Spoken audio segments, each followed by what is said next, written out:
एक बात और देश के किसान सुन लें, आज मैं मुख्यमंत्री जी से भी कह रहा था, भगवान ना करे कभी बीमारी कोई अपनी फसलों में लगे, लेकिन कई बार जैसे सोयाबीन में एलो मोजिक लग गया, कभी दूसरी बीमारी आ गई, तो सुनो मेरे भाइयों, एक तो तुरंत खबर करना, एक तो हम फोटो खींच के भी उस फसल की आप भेजेंगे पत्तियों की, तो उस पर भी वैज्ञानिक आपको दवाई बताएंगे कि फलानी दवाई डालो, और दूसरे तुरंत वैज्ञानिकों की टीम आपके गांव में आएगी, फसल की जांच करेगी और आपको बताएगी कि आपको क्या डालना चाहिए।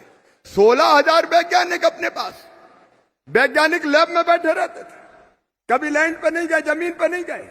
हमने तय किया वैज्ञानिक लैब में नहीं बैठेंगे, वैज्ञानिक गांव में किसानों के बीच जाएंगे और विकसित कृषि संकल्प अभियान चलाया। खरीफ की फसल में यह चला था, रबी की फसल में भी वैज्ञानिक और कृषि विभाग का अमला राज्य सरकार के अमले के साथ आपके गांव आएगा और आपको बताएगा कौन से बीज चाहिए, माटी आपकी कैसी है, कितना आप खाद डालें, अनावश्यक ना डालें, इसके लिए भी आपको गाइड करेगा। और अब जो शोध होंगे, अनुसंधान होंगे, वैज्ञानिक अपने मन से ही रिसर्च करते रहते थे, अब ऐसा रिसर्च नहीं होगा। अब किसानों की समस्या को देखकर रिसर्च किया जाएगा कि इसका समाधान कैसे किया जाए।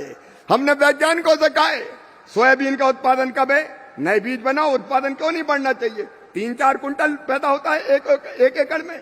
मूंग का उत्पादन कम है, उड़द का उत्पादन कम है, बाजरे का उत्पादन कम है।